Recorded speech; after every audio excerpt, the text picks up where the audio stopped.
రైతు మంచి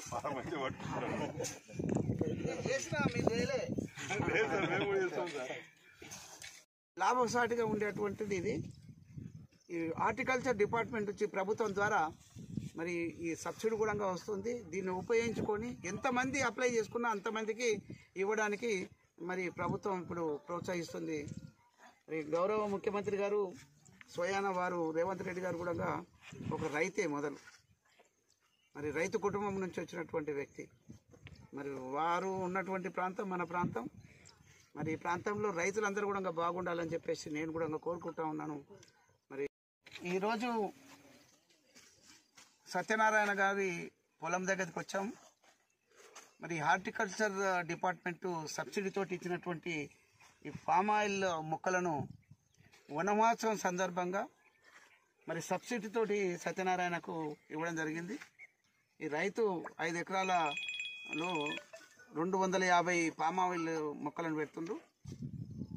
ఈ పామాయిల్ మొక్కలను పెట్టడం నుంచి రైతుకు ఎంతో ఉపయోగం ఉంది, లాభం ఉంది, లాభసాటిగా చేయడానికి ఉంది. దీనికి పని కూడా తక్కువగానే ఉంటుంది. ఈ హార్టికల్చర్ డిపార్ట్మెంట్ నుంచే డ్రిప్ కానీ అదేవిధంగా ఈ మొక్కలకు సంబంధించి మొక్కలను కానీ ఒక 20 రూపాయలు పే చేసినట్లు అవుతాయి. ఇప్పుడు ఉండేది అంటున్నా 20 రూపాయలు పే చేస్తే మరి మొత్తం కూడా సబ్సిడీ ఇస్తుండ్రు. 4 సంవత్సరాల వరకు కూడా సబ్సిడీ ఇస్తుండ్రు.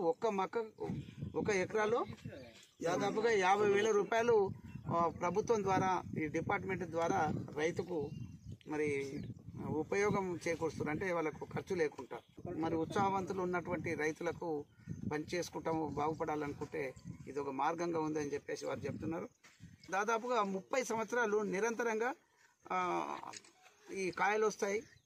తర్వాత దీన్ని ఈ కాయలు తీసుకుపోవడానికి కూడా తెంపి పెట్టేస్తే ఫ్యాక్టరీ వరకు, ఇప్పుడు మన దగ్గర వనపర్తిలో మరి స్టార్ట్ చేస్తారు, అక్కడి వరకు వాళ్ళే తీసుకెళ్తారు. అంటే ట్రాన్స్పోర్ట్ ప్రాబ్లం కూడా లేదు.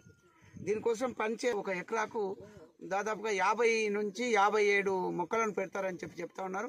మరి 57 మొక్కలు పెట్టంగా ఈ మధ్యన ఉన్నటువంటి ప్లేస్ ఈ 4 సంవత్సరాల్లో నిరంతరంగా మళ్ళీ ఎప్పుడైతే ఈ పంటలు పండించుకున్నారో, కూరగాయలు కావచ్చు లేకపోతే రకరకాల అవి ఏవైతే పంటలు పండించుకుంటారో అవన్నీ కూడా పండించుకోవడానికి అవకాశం ఉంటుంది. క్రాప్స్ చేసుకోవాలని చెప్పేసి ఎంకరేజ్ చేయడానికి హార్టికల్చర్ డిపార్ట్మెంటు, ఈ కాంగ్రెస్ ప్రభుత్వము రేవంత్ రెడ్డి గారి ఆధ్వర్యంలో